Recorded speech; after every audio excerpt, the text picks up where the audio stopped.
Welcome back to the deep dive. Today we are doing something a little bit, a little bit different. Usually we're looking at tech trends or, history or the psychology of why we all doom scroll at 2 in the morning. But today we are walking right through the gates of Manaheim Academy.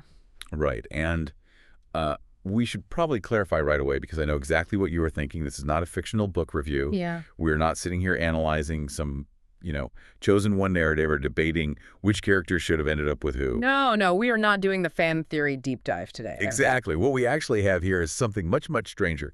We have our hands on a stack of internal documents. We are talking faculty guidebooks, architectural layouts, and safety protocols from what is arguably the most bureaucratic, structured, and frankly terrifying institution for magical study in existence. Yeah, I was going through these PDFs last night, and what really struck me is that this does not read like a fantasy novel at all. It reads like a corporate compliance manual for a nuclear power plant if the nuclear reactor had feelings and occasionally tried to eat the interns. That is the perfect analogy. We are not here to talk about the hero's journey. We are here to look past the wands and the robes. We are here to talk about the systems. We are talking about the zoning laws of a magical swamp. We are talking about why you cannot pay your tuition with alchemically created gold because, well, it crashes the local economy. And we are talking about the actual architecture of dorm rooms that are specifically designed to prevent teenage burnout. It is really just a fascinating look at the infrastructure of reality bending because, and I think this is the core problem the Academy faces, if you have 5,000 teenagers capable of just casually rewriting the laws of physics, then... Well, you do not just need teachers. You need robust insurance policies. You need a massive legal team. You need architecture that can handle a temper tantrum that literally sets the air on fire. You really do. And the best place to start, I think, is with the voice that guides you through this place. So imagine you are a new student at Manaheim, stepping off the bus or, however you arrive. You do not get a human tour guide immediately. You get a device. You get a MIC. The MIC, the Manaheim Identification Codex. Yeah. And I want to be clear, this is not just an iPad or a smartphone. The documentation very specifically calls it regulated institutional infrastructure. Which means if you lose it, you are in big, big trouble. You are practically non-existent. It verifies who you are, but more importantly, it records what you are permitted to do.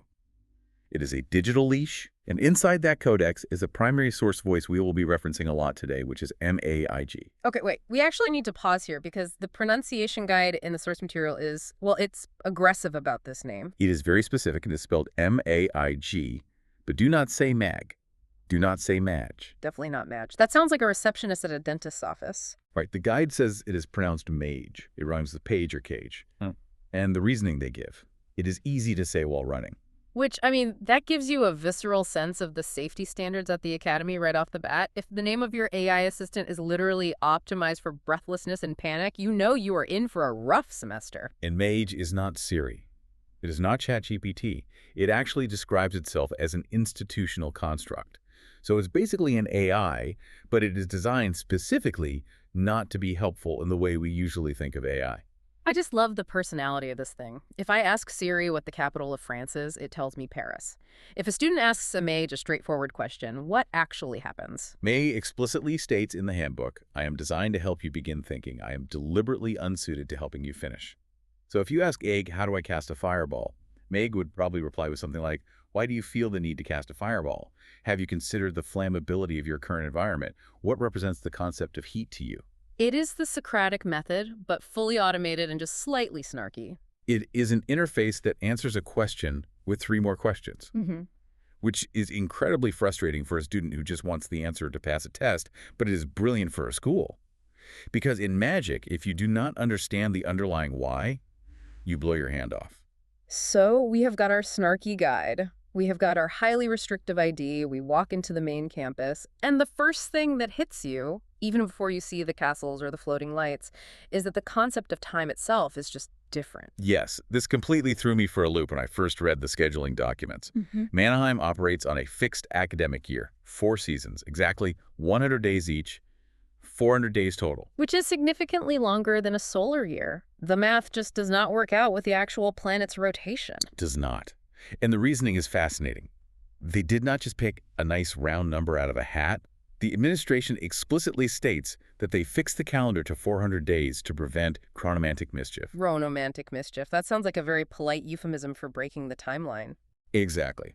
Apparently after something called the incident, and we see that vague phrase a lot in these documents, the faculty decided that artificially stabilizing time across the campus was preferable to constantly correcting it after the fact. So they basically just grabbed the abstract concept of time, wrestled it to the ground, and said, you are moving at this specific speed now because we said so. That is exactly it. It sets the stage perfectly for the listener. You are in a place where time is porous, where reality is highly negotiable, and where safety regulations are, as the intro boldly states, written in blood and occasionally scorch marks. Let us unpack the actual magic then, because one of the most interesting documents we have in this stack is an essay called On the Sixfold System. It starts with this wonderfully honest admission from the faculty that magic, by its very nature, does not want to be categorized. Right. The text says magic is porous, fluid, and occasionally dramatic. It leaks into everything. It inherently does not want to be put in a box. But you cannot run a massive bureaucratic school on leaks. You cannot grade fluidity. You need a syllabus. You need boxes. And they tried other systems before, right? This part of the history really cracked me up. They have a whole archive of failed attempts to classify magic. Let us talk about the unified will model. Oh, the unified will model. Right. This was from the early days of the academy. The fundamental idea was that magic is just pure emotion made manifest. So the syllabus was basically just telling students to feel things strongly. Anger equals fire. Sadness equals rain. Joy equals light. Which sounds incredibly poetic. It sounds like the premise of every single young adult fantasy novel ever written. It really does, until you read the incident reports on why they had to stop using it. The document just says, abandoned after a student vaporized a garden shed due to mild irritation. Mild irritation. Just imagine that for a second. You are not in a blood rage. You are not fighting a dark lord to save the world. You just stub your toe on a door frame. Or you could not get the lid off a jar of pickles, and suddenly, boom, the gardening equipment is just atomic dust. It proved that relying on teenage hormones as a foundational power source is a massive safety hazard. It's like trying to power a major city's electrical grid with unpredictable lightning strikes. It is powerful, sure, but you cannot regulate it, and you certainly cannot teach a 101 level class on it safely. So then they swung completely the other way. They went highly analytical and tried the numerical ascension theory. This was essentially the gamification of magic. Power levels, level 1, level 2, all the way up to level 10. Very much like a video game RPG system. And why did that one fail? Because on paper, that sounds very orderly. It failed because absolutely nobody on the faculty could agree on what level 1 actually was. Is lighting a small candle level 1? Okay, what if you light that same candle from a mile away using complex targeting? Is that still level 1 or is that level 10? The entire system just collapsed into endless academic arguments and committee meetings. And then comes my absolute favorite failure, the practical application lists. Grouping spells strictly by what they practically do. Which again makes perfect sense on paper. You have a cleaning section of the library, a combat section, a transportation section. Right, until you invent a spell that can, and I quote, escape by throwing. Exactly. Is that an escape spell? Is it a throwing spell? Is it a combat spell because you threw something? The library physically could not handle the cross-referencing. The documents note that the librarians essentially threatened to go on strike because books were constantly in the wrong sections. So after all that trial and error, they settled on the sixfold system. This is the current taxonomy. And for you listening, this is crucial to understand because every single class, every warning label, every dorm room at Manaheim is built around these 6 pillars. Let us run through them. So instead of intent or power level or practical use, they categorize magic purely by the aspect of reality you are interacting with. First up, you have abstract magic. This is the headache stuff, the really complex physics. Space, time, probability. If you are messing with the fundamental coordinates of the universe, it is abstract. Give me a practical example of that from the curriculum. Teleportation is the classic example. You are not physically moving your legs very fast. You are actually rewriting your location data within the universe's source code. But the danger here is math errors. If you carry the one wrong during the calculation, you do not just fail the test. You physically arrive inside your wooden desk. Ouch. Yeah, that is a bad day. Next on the list is artificial magic. Constructs, mechanisms, symbols. This is the engineering side of the arcane. This is magic that you build with your hands. It is distinct from the others because it does not require your constant mental focus. You build the golem, you power the robot, and the robot walks on its own. Then we have biological magic. And honestly, this one feels the most ethically gray to me reading through the rules. Living systems, healing, growing plants at accelerated rates, Yeah. changing bodies. And the guidebook has this very specific, very dry reminder, printed in bold for all students. Transforming into a dragon is not on the syllabus. Which has to be a crushing disappointment for the incoming freshman class. I'm sure half of them show up wanting to do exactly that. But why is that the hard line? Well, think about the actual biology involved. To turn a human body into a dragon, you have to break every single bone in their body, expand their physical mass by 4,000%, generate functional wings out of nothing, grow scales. The physical trauma alone would kill you instantly. It is horrific body horror, not a cool power fantasy. Right, just because you can theoretically force it to happen with magic does not mean the underlying biology survives the transition. It makes perfect sense. Next is elemental magic. Forces of nature. Fire, wind, water, lightning. The maintenance source notes specifically state that this department is responsible for the vast majority of scorch marks on campus. This is the blunt instrument of the magical world. It is raw output. And we have mental magic. Perception, memory, thought. It is the psychology department, but with significantly higher stakes. This is where you get illusions, telepathy, and the highly regulated field of memory modification. And finally, the sixth pillar, supernatural magic. The administrative catch-all.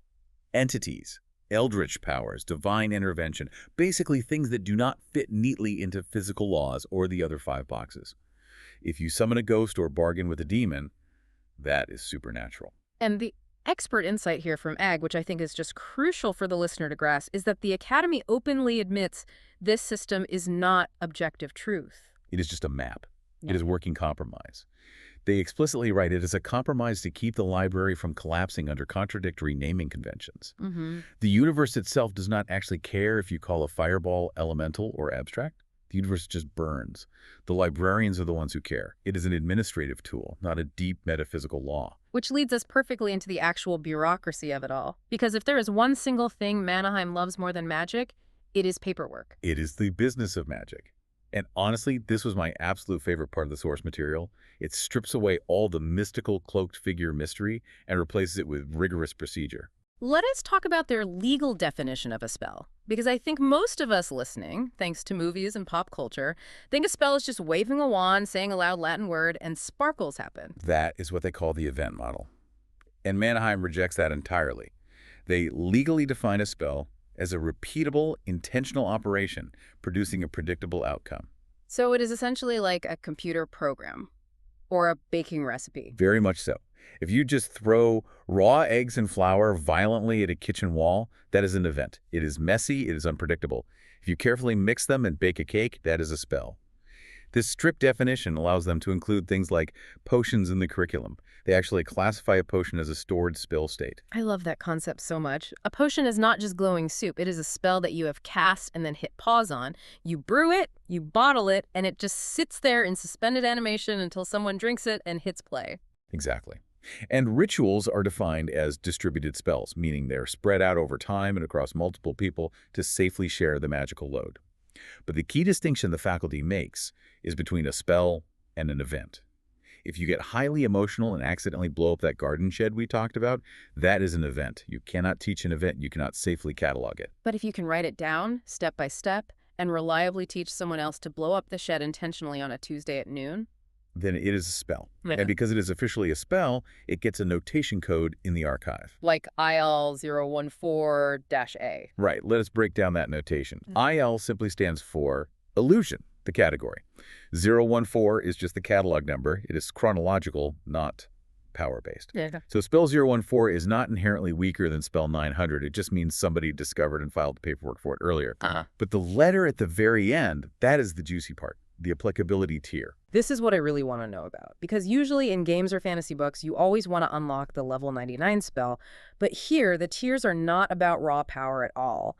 They are strictly about reliability and safety. Correct. Tier A is your reliable foundational magic. It works flawlessly every single time under almost any condition. It is perfectly safe to teach to a nervous first-year student. It is your basic boil water spell. And Tier B. Situational. It definitely works, but you need the right environmental conditions. Maybe the spell only functions properly at night, or only if the caster's heart rate is below 80 beats per minute. Tier C is highly niche, hyper-specific stuff. But then you get to Tier D. The interesting tier. The official documentation actually puts the word interesting in heavy scare quotes. The manual defines it as experimental, awkward, or interesting.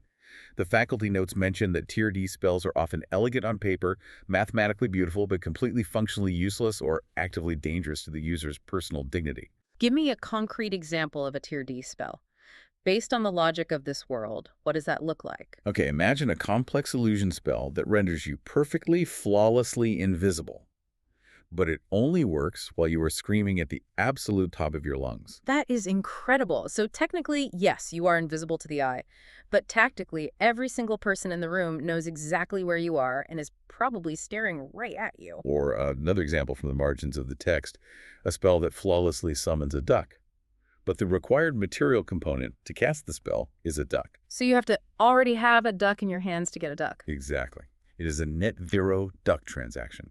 It's completely useless in the field. But academically speaking, it is endlessly fascinating to the faculty that the universe allows it to work at all. That is the essence of Tier D. And Tier F is, of course, the forbidden tier. Highly illegal. Do not cast, do not research. If you find a dusty library book with a Tier F notation, you drop it and call a senior teacher immediately. So, as a student, you have got your spell codes memorized, you understand your magical classifications, now you actually need a place to sleep. And this is where the systems of Manaheim really shines for me. The houses. The architecture of psychology. We have seen houses in magical boarding schools before in pop culture. Usually it is very basic. You have the brave ones, the smart ones, the secretly evil ones, and maybe the ones who just really like plants and hanging out.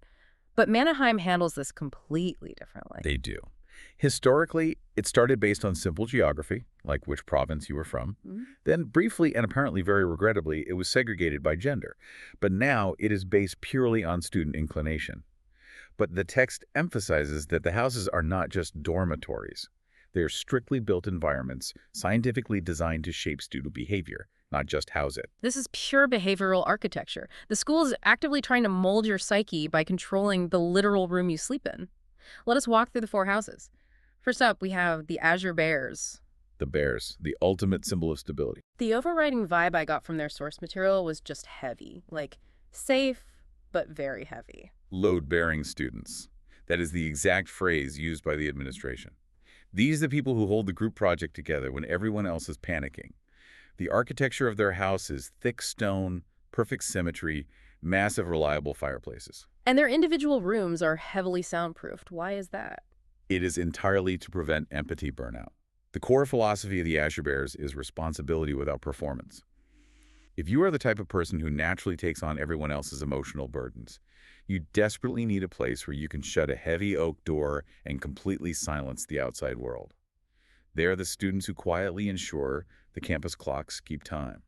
They are the invisible infrastructure of the student body. It sounds incredibly cozy, actually, like living in a very well-appointed, very comfortable bunker. It is. It physically forces you to rest your mind, but you have to contrast that heavily with the Crimson Tigers. Okay, the tigers sound terrifyingly intense. If the bears are a cozy bunker, the tigers are a shouting trading floor on Wall Street. Sleep is a tactical pause. That is their literal house motto. I absolutely love that. I would hate to live there, but I love the concept. Their architecture is extremely vertical. High ceilings, ladders everywhere, and just walls covered in whiteboards for plotting and equations. And the central architectural feature of their dorm is a space called the Pit. Which is their main courtyard, right? It is a central open court, but they deliberately put their physical gym right in the middle of it, Tiger Gym. And it is not hidden away in a basement, it is the focal point. The architectural idea is that discipline improves significantly when it is highly visible to your peers. So you are down there working out or practicing combat spells, and the entire house can literally look down from their interior balconies and watch you sweat. Exactly. You do not get to work out in private. Yeah. You work out where everyone can see your effort. It is a literal panopticon of self-improvement and peer pressure. That sounds like an absolute nightmare for an introvert. Well, the dorms are purposefully designed to discourage any kind of isolation. Huh. You cannot hide in House Crimson Tiger. Their philosophy states that conflict is educational. If you have a problem with your roommate, You do not write a passive-aggressive note. You shout it out across the pit. Moving on from that stress, let us look at the Golden Eagles. The House of Exchange. The vibe here seems to be that absolutely nothing is private. Correct. Open arcades, wide balconies, walls made entirely of glass. The architectural notes say it is actually very hard to distinguish the private common areas from the public hallways. Everything flows into a public space. And their guiding philosophy is that magic behaves differently when observed. Which is a profound magical theory, actually. It is essentially quantum mechanics applied directly to wizardry. If you are an eagle, you are always performing, you are always exchanging wild ideas, you do not have personal secrets, you have public announcements. Their key location is something called the Eagle's Nest, Which features these massive, sweeping wall murals. But they are not static historical paintings that you just look at. They are constantly being painted over, graffitied, and aggressively argued about by the students. It is a living, breathing art project and debate club.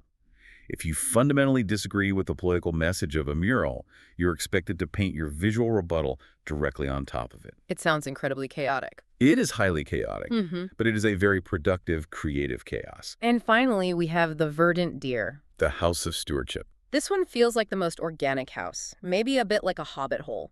A little bit, but less quaintly cozy and much more deeply deliberate. The buildings strictly follow the contours of the land. They do not flatten the hill to build a dorm. They build the rooms directly into the hill. The notes describe living stone, running water indoors, and total architectural asymmetry. And what is their guiding philosophy? What is tended endures. It is all about deep patience. In a magical world where you can literally snap your fingers and instantly create fire or build a wall, the verdant deer values the thing that takes a full 100 years to slowly grow. They have a main dining hall called Green Hall, and the architectural notes mention that rushing through your meal is architecturally discouraged. How on earth do you architecturally discourage a teenager from rushing? Think about the physical space. The floor is made of highly uneven flagstones, winding, indirect paths that force you to actually look down at your feet while you walk. Massive, heavy doors that take a concerted physical moment to push open. And acoustics designed so that fast, sudden movement sounds incredibly jarring and socially loud. The building basically tells your subconscious, slow down, or you will embarrass yourself by tripping. So you have these four incredibly distinct environments actively shaping four very different types of young mages.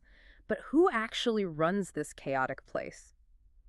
We have to talk about the leadership, because the psychological profiles we got in these documents are just fantastic. We have to start right at the top with Rowan Aubergine, the headmaster. The emotional compass of the academy. He is physically described as having silver gray hair with just fading hints of lavender at the tips. Which is such a brilliant, telling detail. It implies he used to have this vibrant, maybe wild purple hair in his youth. Maybe he was a bit punk rock, a bit of a rebel, and immense age and responsibility have slowly tempered him into silver. His personal magic is auric resonance. He subconsciously stabilizes the emotions of people around him. He is essentially a walking, talking, warm antidepressant for the entire campus. The notes say he walks the campus grounds alone at dawn just to manually attune the mana fields. That is a lovely, peaceful image. But the deep insight in his personnel file is actually quite sad. It is. He secretly fears that his core intuition is fading with age. He is classified as Tier 6, which is simply labeled Beloved. He genuinely remembers every single student's name and their personal struggles, but he is actively preparing the school for his inevitable absence. He knows he is the good vibes guy holding the morale together, and he terrifies himself knowing that when he finally retires or passes, the school spirit might just collapse. But then, standing right behind him, you have the person who actually keeps the physical roof from caving in. Constance Courgette. The deputy headmistress, the load-bearing wall of Manaheim. She has deep green hair with sharp gold streaks, and she wears this very specific accessory everywhere she goes. The sunstone brooch. Tell the listeners what this brooch actually does, because it stressed me out just reading about it. The brooch physically glows when it detects disorder. Disorder. Like a fight. Any disorder. A dangerous spell gone wrong in a classroom, yes, but also a minor uniform violation in the hallway, or a slight paperwork error on a requisition form. Yeah. Imagine having a boss whose jewelry literally lights up glowing red when you make a typo in an email. That is genuinely terrifying. You would be sitting in a faculty meeting, you would slightly mispronounce a student's name, and her chest would just start silently flashing at you. She is officially classified as Tier 4, which is respected. She is undeniably intimidating. But the personal tragedy of Constance, as noted in her file, is that she deeply worries she is seen by the students and staff merely as a function, not as a human being. She bears the immense burden of ensuring the school does not become a historical cautionary tale. Fish. She's the one constantly checking the math to make sure a student's mild irritation does not vaporize another shed, or worse, a dorm block. It is the absolute classic leadership duo. The visionary, beloved empath and the ruthless, detail-oriented pragmatist. And you absolutely need both. If you only had Headmaster Rowan, the school would be incredibly happy, but they would be bankrupt and probably on fire by Tuesday. If you only had Deputy Constance, it would be a perfectly efficient, highly miserable prison. Absolutely. They perfectly balance the institutional equation. So, we have met the overworked staff. We have picked an architecturally manipulative house. Now we actually have to live here day to day. Let us talk about the student economy, because this specific detail completely blew my mind. You cannot just magically print your own money. No, absolutely not. The rulebook is very clear. Tuition cannot be paid without chemically created gold. It is strictly considered counterfeiting and fraud. Which, when you stop and think about it, makes total macroeconomic sense. If every single student learns the transmute lead to gold spell by their sophomore year, the local gold standard collapses entirely by lunchtime. Exactly. You'd have rampant hyperinflation caused entirely by teenagers wanting to buy snacks. So the school enforces a very specific, magically tracked currency system. Copper coins for daily trivial stuff, silver for heavy textbooks and room rent, and institutional gold for massive fees like tuition. And where do the students actually go to spend this hard-earned copper? The village mall. This is not some whimsical, magical Diagon Alley full of mysterious cloaked vendors and floating lanterns. It is literally just a mall. The documents call it a managed sprawl. It is surprisingly, refreshingly mundane. And the retail shops perfectly reflect that reality. Let us do a quick Manaheim food review based on the student guides. First, McDowell's Pizza. The official student review just says heroic proportions. It does not say it is artisanal. It does not say it is delicious. It is just remarkably big. It is bulk pizza, specifically engineered for growing teenagers who just got 3 grueling hours levitating massive boulders in the freezing rain. Then there's a place just called Soup and Such. For the indecisive student, I love the branding on that. It is just soup and such. What exactly qualifies as the such? Bread rolls, a side salad, existential dread. It is legally whatever isn't the soup. And then my favorite, the bundle cart. Fried parcels, by number. You do not walk up and order the chicken or the beef. You walk up and order a number 4. You do not necessarily know what biological entity is inside number 4. You just know it is heavily deep fried, it is hot, and it reliably costs 2 coppers. And finally, swamp fitters. Because, as we must remember, this elite magical academy was inexplicably built right next to a massive swamp. Right. You absolutely need heavy-duty, muddy terrain gear. Thick waders, enchanted boots that do not rot in the damp. It really grounds the entire student experience.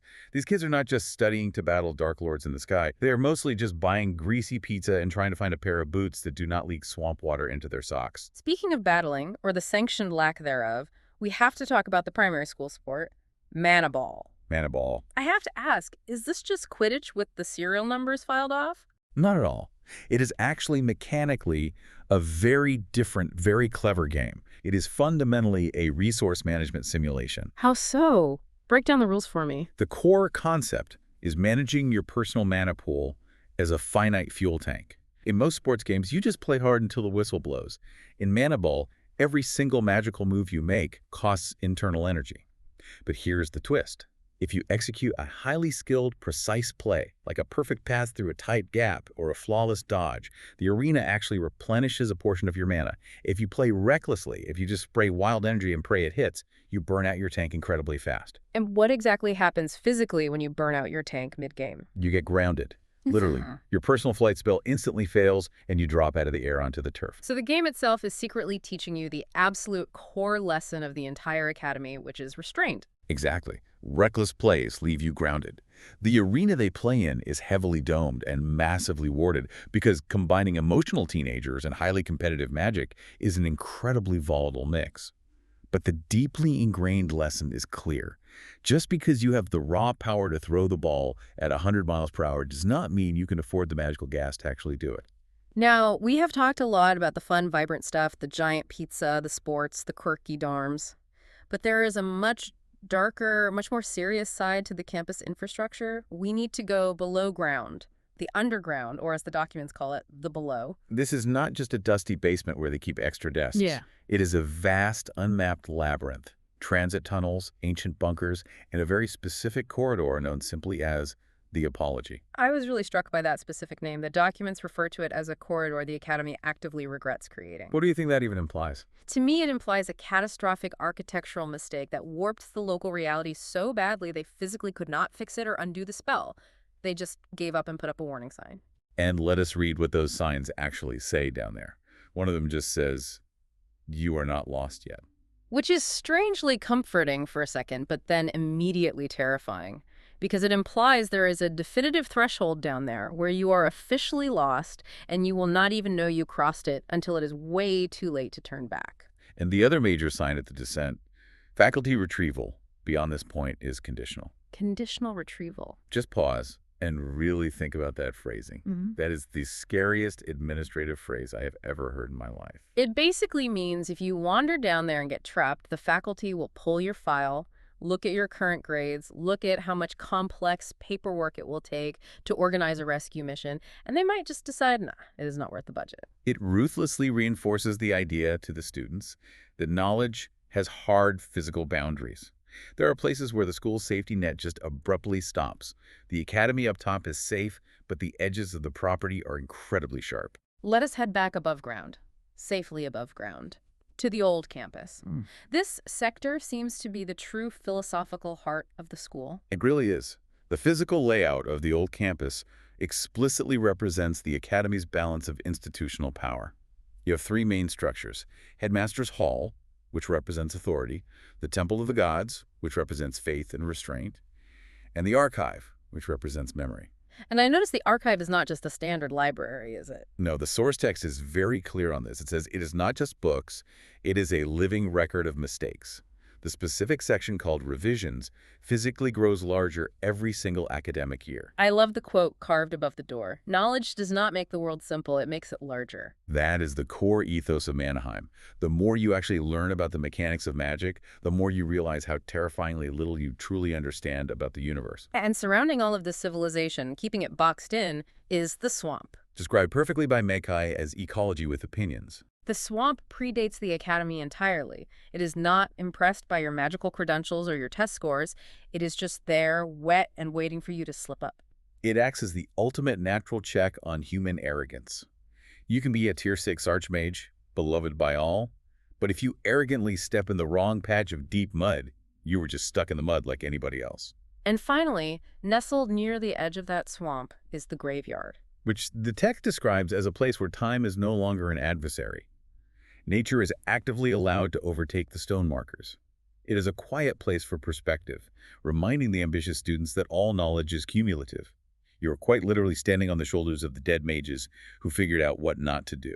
So let us zoom all the way out. You survived 4 years of 400-day calendars. You survived the peer pressure of the Crimson Tiger Gym. You miraculously survived wandering near the Apology Corridor. What actually happens next? That is the big question every student asks. Life after Manaheim. The document explicitly says there is no single guaranteed outcome. You do not just graduate and become a generic wizard.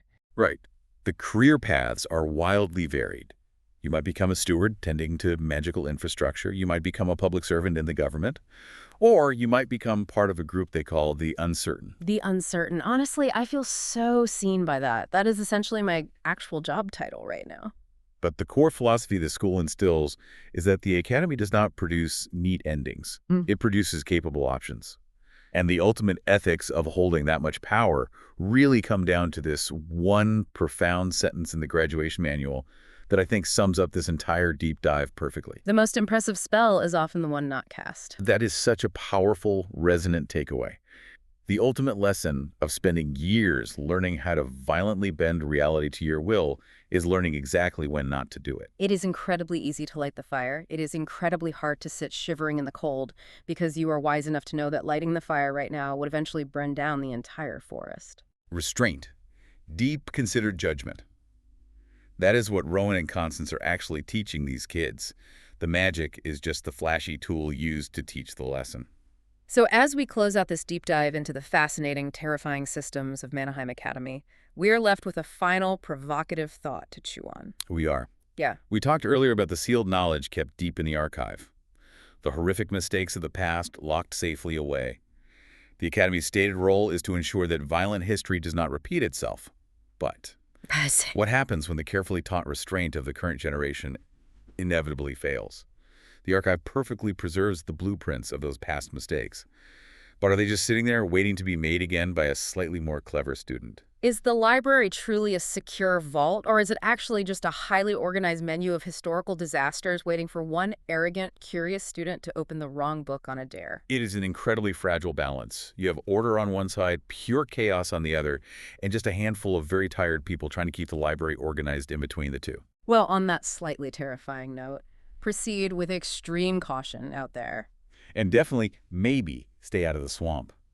Thanks for listening. We will catch you in the next deep dive.